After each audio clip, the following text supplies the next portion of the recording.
নবী শুনিয়ে দিলেন। ও যুবকেরা, ও আমার মুরব্বি জানেরা, আল্লাহ নবী তিনি শুনিয়ে দেন, আল্লাহ নবী তিনি জানিয়ে দেন, ও বাবা খালিদ বিন ওয়ালিদ, ও বাবা খালিদ বিন ওয়ালিদ, তুমি শহীদ হবে না বাবা, তুমি শহীদ হবে না বাবা। হযরত খালিদ বিন ওয়ালিদ আল্লাহ নবী কাছেতে জানিয়ে দেন, আল্লাহ নবী পাশেতে এসে শুনিয়ে দেন, আল্লাহ নবী কাছেতে জানিয়ে দেন। ও যুবকেরা, ও আমার মুরব্বি জানেরা, হযরত খালিদ বিন ওয়ালিদ আল্লাহ নবীকে জানান, ইয়া রাসূলুল্লাহ হাবিবাল্লাহ, হুজুর আপনি অমুক সাহাবীকে বলেছেন বাবা তুমি শহীদ হবে, আপনি অমুক সাহাবীকে বলেছেন বাবা তুমি শহীদ হবে। হুজুর আমি খালিদ বিন ওয়ালিদ আমি কি জন্য শহীদ হব না, আমি কি জন্য শহীদ হব না, ইয়া রাসূলুল্লাহ হাবিবাল্লাহ, ইয়া রাসূলুল্লাহ হাবিবাল্লাহ, হুজুর আমি কি জন্য শহীদ হব না। আল্লাহ নবী হযরত খালিদ বিন ওয়ালিদকে জানিয়ে দিলেন, আল্লাহ নবী হযরত খালিদ বিন ওয়ালিদকে শুনিয়ে দিলেন।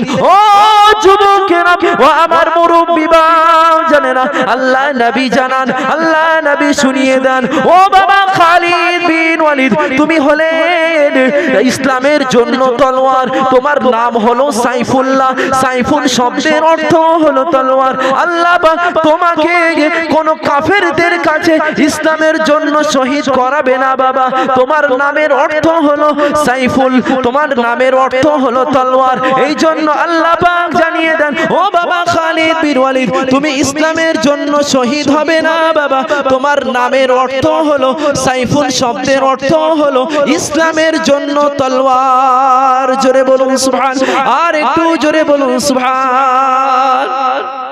হযরত খালিদ বিন ওয়ালিদ কে ইসলামের জন্য তলোয়ার বানিয়েছিলেন, ওই জন্য আল্লাহর নবীর কাছে তিনি দোয়া চেয়েছিলেন, আল্লাহর নবী বলেছিলেন খালিদ তুমি ইসলামের জন্য শহীদ হবে না, কারণ আল্লাহ পাক তোমাকে এমন ক্ষমতা দিয়েছে, আল্লাহ পাক তোমাকে এমন তাকাত দিয়েছে, তোমার নামের অর্থটাই হলো তলোয়ার। তোমার তলোয়ারের আঘাতে হাজার হাজার কাফের দুনিয়া থেকে মিটে যাবে, কিন্তু তোমাকে কোন কাফের দুনিয়া থেকে মেটাতে পারবে না। জোরে বলুন সুবহান। একটি মদিনা শরীফে হাঁটতে লাগলেন।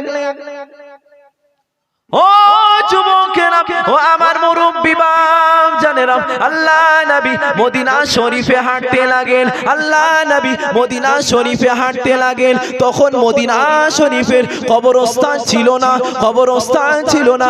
আল্লাহ নবী জান্নাতুল বাকির কাছে চলে গেলেন, আল্লাহ নবী জান্নাতুল বাকির কাছে পৌঁছে গেলেন। ও যুবকেরা, ও আমার মুরব্বি জানেরা, জান্নাতুল বাকির কাছে গিয়ে তিনি যখন জান্নাতুল বাকির জায়গাটা দেখলেন, তার মনে বড্ড পছন্দ হয়ে গেল, আল্লাহ নবী কাছেতে পছন্দ হয়ে গেল। আল্লাহ নবী হযরত উসমানকে ডাক দিলেন, হযরত উসমানকে ডাক দিলেন, ও বাবা উসমান আমি নবী জান্নাতুল বাকির অমুক জায়গাটা পছন্দ করে এসেছি, আমি নবী জান্নাতুল বাকির অমুক জায়গাটা পছন্দ করে এসেছি। হযরত উসমানকে আল্লাহ নবী পাঠিয়ে দিলেন, আল্লাহ নবী পাঠিয়ে দিলেন। হযরত উসমান তিনি গুটি গুটি পায়ে, তিনি গুটি গুটি পায়ে মদিনা শরীফে চলে গেলেন, মদিনা শরীফে চলে গেলেন। ও যুবকেরা, ও আমার মুরব্বি জানেরা, হযরত উসমান, হযরত উসমান তিনি জান্নাতুল বাকির জায়গাটা দেখে, তিনি জান্নাতুল বাকির জায়গাটা দেখে আল্লাহর নবীর কাছে আসলেন না, আল্লাহর নবীর কাছে আসলেন না। তিনি সরাসরি জমিনের মালিকের কাছে চলে গেলেন, জমিনের মালিকের কাছে চলে গেলেন। জমিনের মালিকের কাছে গিয়ে জমিনটাকে কিনে নিয়ে আল্লাহ নবীর কাছেতে চলে আসেন, আল্লাহ নবীর পাশেতে চলে আসেন। ও যুবকেরা, ও আমার মুরব্বি জানেরা, আল্লাহ নবীর কাছে এসে হযরত উসমান, হযরত উসমান সালাম খানা দিয়ে দিলেন, আসসালামু আলাইকা ইয়া রাসূলুল্লাহ হাবিবাল্লাহ, আসসালামু আলাইকা ইয়া রাসূলুল্লাহ হাবিবাল্লাহ। আল্লাহ পাকের নবী হুজুর আমি জমিনটাকে দেখে এসেছি।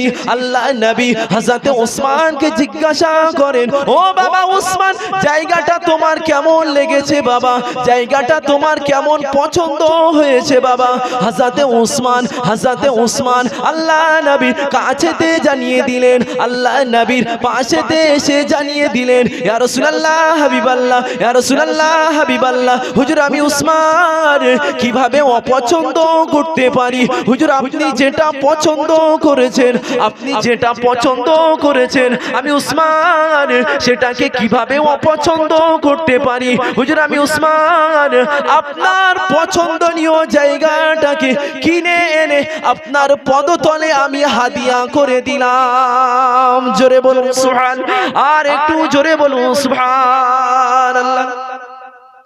আল্লাহর নবী এক একটা সাহাবীর জীবনী পড়লে নিজের জীবনটাই পরিবর্তন হয়ে যাবে।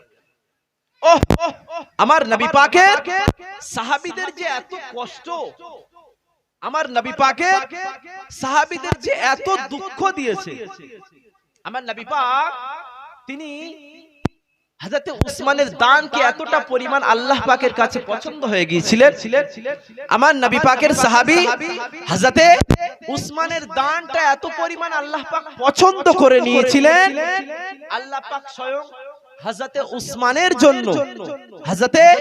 উসমানের জন্য জান্নাতের মধ্যে ওলিমার ব্যবস্থা করেছিলেন। জোরে বলুন সুবহানাল্লাহ। কোন উসমান? এমন ব্যবহার, এমন দানটা ইসলামের জন্য করেছেন। ষষ্ঠ হিজরিতে মক্কার জমিনে খরা দেখা দিয়েছে। ষষ্ঠ হিজরিতে মক্কার জমিনে খরা দেখা দিয়েছে। এমন খরা দেখা দিয়েছে, আল্লাহর নবী সাহাবীদের কাছে বলেন, সাহাবারা তোমরা কিছু দাও, তোমরা কিছু দাও। হযরত উসমান এমন দান করেছিলেন, ইসলামের জন্য এমন দান করেছিলেন, তার দানটা আল্লাহ পাক কবুল করে নিয়ে জান্নাতের মধ্যে ওলিমার ব্যবস্থা করেছিলেন। জোরে বলুন সুবহানাল্লাহ। কোন উসমান? কোন উসমান? আল্লাহ নবী মদিনা শরীফে হাঁটতে লাগলেন। ও যুবকেরা, ও আমার মুরব্বি মা জানেরা, আল্লাহ নবী মদিনা শরীফ থেকে হাঁটতে লাগলেন। আল্লাহ নবীর সঙ্গে হযরত আব্দুল্লাহ ইবনে আব্বাস রাদিয়াল্লাহু তাআলা আনহুর দেখা হয়ে গেল।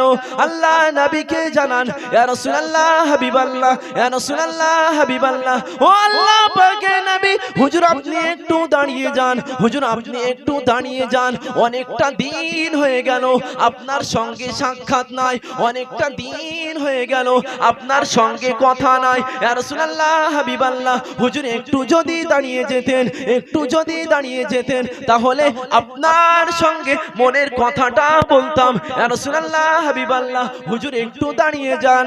আল্লাহ নবী হযরত আব্দুল্লাহ ইবনে আব্বাসকে জানিয়ে দিলেন, হযরত আব্দুল্লাহ ইবনে আব্বাসকে জানিয়ে দিলেন, ও বাবা আব্দুল্লাহ ইবনে আব্বাস, আমি নবী, আমার দাঁড়ানোর মতো সময় নাই, আমার দাঁড়ানোর মতো সময় নাই। হযরত আব্দুল্লাহ ইবনে আব্বাস আল্লাহ নবী কাছেতে চোখ ভরা পানি নিয়ে বলেন, ইয়া রাসূলুল্লাহ হাবিবাল্লাহ, হুজুর একটু যদি দাঁড়াতেন তাহলে মনের কথাটা বলতাম। হুজুর দীর্ঘদিন দেখা হয় না, আপনার সঙ্গে সাক্ষাৎ নাই, আপনার নুরানি মুখখানা দেখে আমি আব্দুল্লাহ ইবনে আব্বাস বড্ড খুশি হয়ে গিয়েছি। হুজুর একটু দাঁড়িয়ে যান, হুজুর একটু দাঁড়িয়ে যান। আল্লাহ নবী হযরত আব্দুল্লাহ ইবনে আব্বাসকে জানান, হযরত আব্দুল্লাহ ইবনে আব্বাসকে জানান,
আবু হানিফা আল্লাহ পাক তানাকে এতটা হিকমত দিয়েছিলেন, এতটা হিকমত দিয়েছিলেন।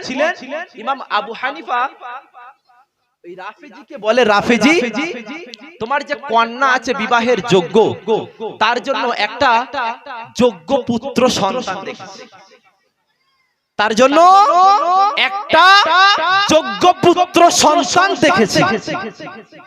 ওই রাফেজি কাফেরটা বলে যে আবু হানিফা তুমি যে ছেলেটা দেখেছো সেটা তো মন্দ নয়। ইমাম আবু হানিফা বলে, এই রাফেজি ছেলেটা হলো হাফেজ কারি মাওলানা, রাত্রে জাগরণকারী, এত নম্র ভদ্র আল্লাহ পাকের আবিদ বান্দা, তার বাড়ির অর্থনৈতিক অবস্থাটা সবই ভালো, তোমার ছেলের জন্য তোমার মেয়ের জন্য সুন্দর হবে। এই রাফেজি কাফের তিনি বলেন যে আবু হানিফা তুমি যেটা দেখেছো সেটা তো আলহামদুলিল্লাহ, আর কোনো মন্দ নয়, সে পাত্রর সঙ্গেই কাজটা হবে। ইমাম আবু হানিফা তিনি বলেন যে ভাই রাফেজি কিন্তু একটাই সমস্যা, ছেলেটার একটাই খুঁত আছে, খুঁতটা হলো ছেলেটা হলো ইহুদি। রাফেজি তিনি তখন বলেন যে আবু হানিফা তুমি পারলে যে আমার মেয়ের জন্য একটা ইহুদি ছেলে দেখতে। তখন ইমাম আবু হানিফা তিনি বলেছিলেন, ভাই রাফেজি তুমি যদি তোমার মেয়ের জন্য একটা ইহুদি ছেলে না দেখতে পারো, তুমি যদি তোমার মেয়ের জন্য একটা ইহুদি ছেলে না দেখতে পারো, তাহলে আমার নবী পাক যিনি দো জাহানের বাদশা হাবিবে মুহাম্মদ নূরে মুজাসসাম রাসূল আকরাম, তিনি কিভাবে তানার দুটো সন্তানকে একটা ইহুদির সঙ্গে বিবাহ দিতে পারে, দুটো কন্যাকে একটা ইহুদির সঙ্গে কিভাবে বিবাহ দিতে পারে। রাফেজি তিনি তখন ইমাম আবু হানিফার হিকমতটা দেখে, ইমাম আবু হানিফার কথাগুলো দেখে তিনি সাথে সাথে আবু হানিফার হাতে হাত দিয়ে মুসলমান হয়ে গিয়েছিলেন। যারা বললেন না সুবহানাল্লাহ, আর মোহাব্বত করে বললেন না সুবহানাল্লাহ, তাকবীর দেন না নারায়ে তাকবীর, জোরে জোরে তাকবীর দেন না নারায়ে তাকবীর, নারায়ে তাকবীর। আলহামদুলিল্লাহ ইমাম আবু হানিফার আমার নবী পাকের এক একটা সাহাবী আসমানের নক্ষত্রের সমতুল্য ছিল। ওই জন্যই তো আল্লাহর রাসূল বলেন আসহাবিকান নুজুম, আমার হাবিব আমি নবী, আমার সাহাবীরা হলো আসমানের এক একটা নক্ষত্রের সমতুল্য। যেমন আল্লাহর নবীর সাহাবী ছিলেন, একটা সাহাবী ছিলেন নাম হলেন হযরতে আব্দুল উজ্জা, হযরতে আব্দুল উজ্জা। তিনি ছোট্টবেলায় মুসলমান হয়েছিলেন, ছোটবেলায় তার পিতা দুনিয়া থেকে বিদায় নিয়েছিলেন। ইন্না লিল্লাহি ওয়া ইন্না ইলাইহি রাজিউন। আব্দুল উজ্জা নিজের চাচার কাছে লালিত পালিত হয়েছে, গোপনে গোপনে মুসলমান হয়েছিলেন কিন্তু প্রকাশ করছেন না। এই আশা, কি আশা? যে চাচা যেদিন মুসলমান হবে সেই দিন চাচাকে বলবো যে চাচা আমি আব্দুল উজ্জা আমি মুসলমান হয়ে গেছি। কিন্তু আব্দুল উজ্জা তিনি দেখছেন তার চাচার মুসলমান হওয়ার কোনো চিন্তাই নাই। তিনি বাধ্যতামূলক নিজের চাচাকে বললেন, চাচা একটা কথা, চাচা একটা কথা। কি কথা? কি কথা? আব্দুল উজ্জা তখন বলছে, চাচা আমি মুসলমান হয়ে গিয়েছি।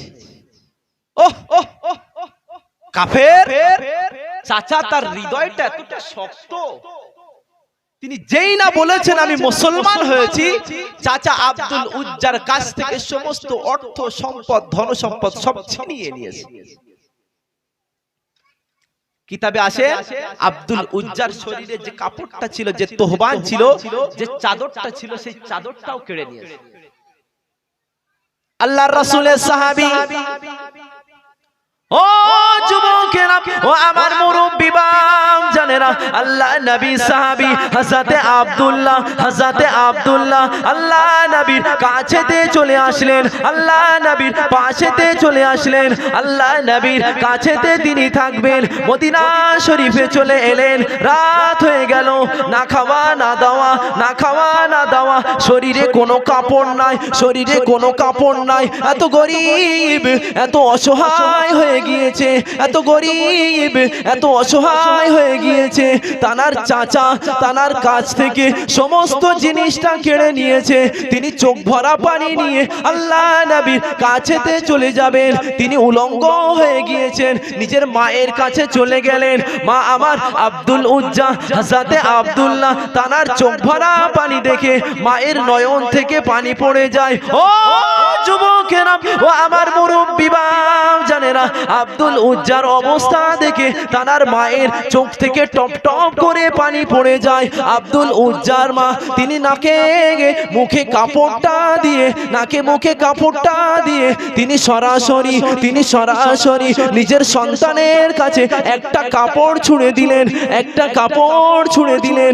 ওই কাপড়টাকে দুটুকরো করে নিয়ে তিনি একটাকে নিজের শরীরের চাদর বানিয়ে নিয়েছে, আর একটাকে নিজের শরীরের জন্য তোহবার বানিয়ে নিয়েছে। আল্লাহ নবী মদিনা শরীফে চলে গেল, রাত হয়ে গেল, রাতটা তিনি ওখানে কাটিয়ে দিলেন, রাতটা ওখানে কাটিয়ে দিলেন। ও যুবকেরা, ও আমার মুরব্বি বাপ জানেরা, রাতটা ওখানে কাটিয়ে দিয়ে ফজরের আজান হয়ে গেল।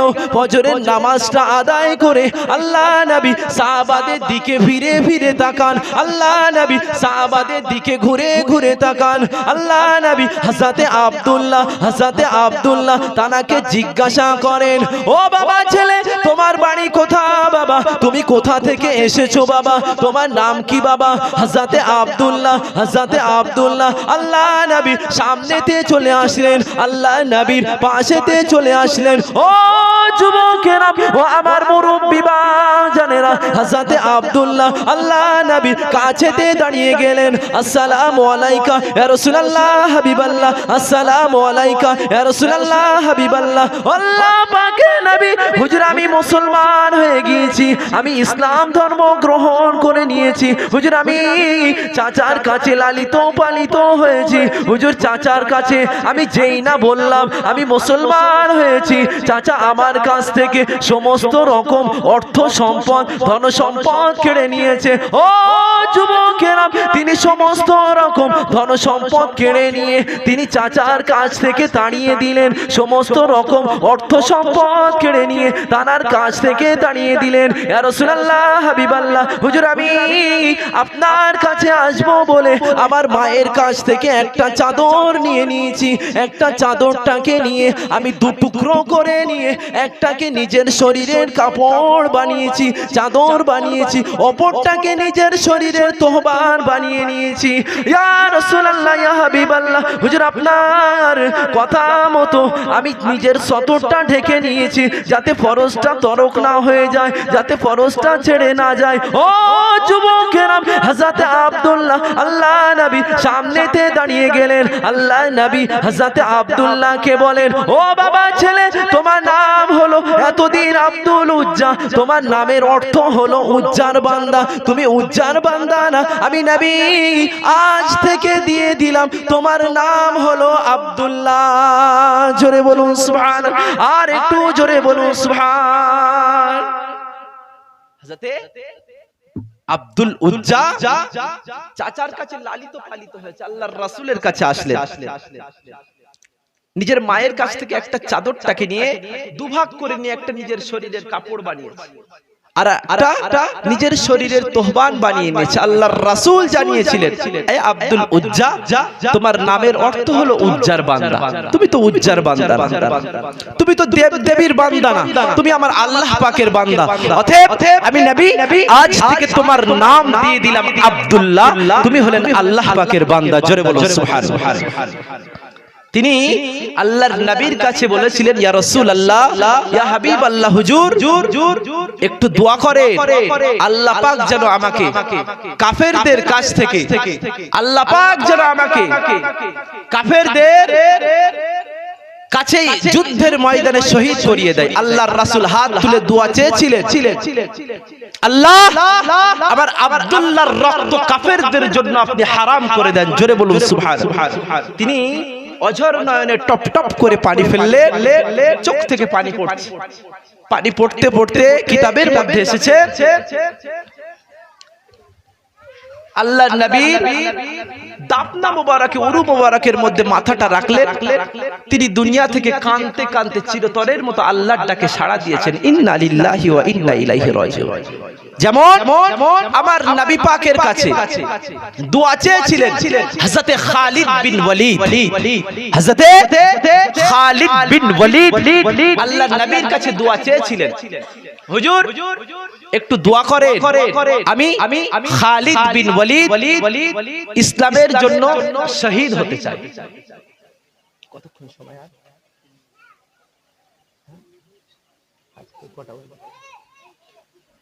হুজুর দোয়া করে আমি খালিদ বিন ওয়ালিদ যেন ইসলামের জন্য শহীদ হয়ে যায়।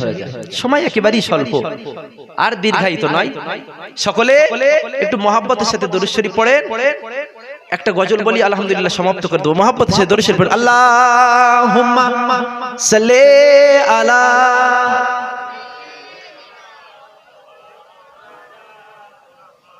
ওয়া আলা আলি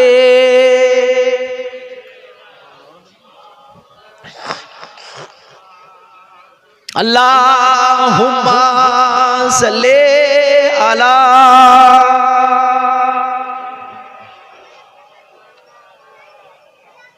ওয়া আলা আলি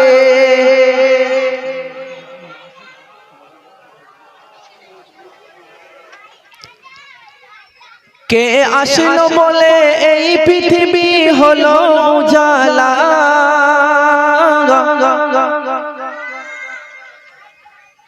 কে গাইলো এসে সামেরি গান শুনলো কাফেলা,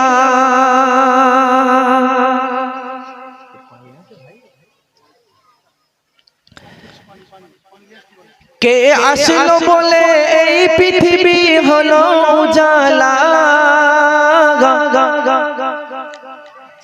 কে গাইলো এসে সামেরি গান শুনলো কাফেলা,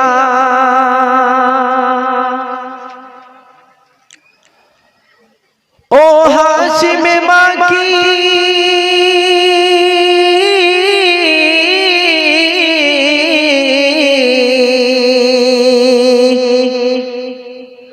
ও হাশিম মাকি মদনী শাহে মদিনা, वो नूर नबी नूर नबी नूर मदीना, वो नूर नबी नूर नबी नूर मदीना, के আসলো বলে এই পৃথিবী হলো উজালা, কে গাইলো এসে সামেরি গান শুনলো কাফেলা, আল্লাহুম্মা সাল্লি আলা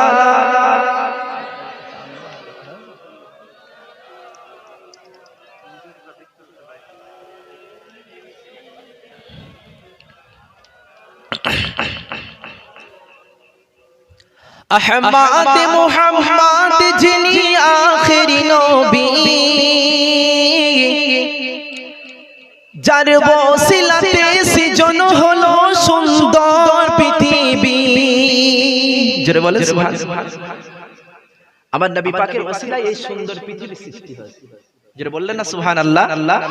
তাই কবি বলে আহমদ মুহাম্মদ যিনি আখেরি নবী,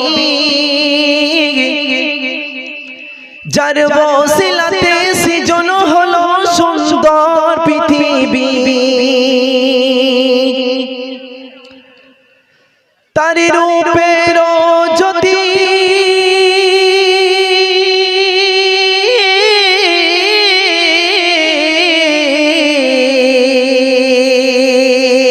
তার তারি রূপের জ্যোতি দেখে রবি হয়ে যাই নবীর দিওয়ানা वो नूर नबी नूर नूर मदीना वो नूर नबी नूर मदीना अल्लाहुम्मा सल्ले अला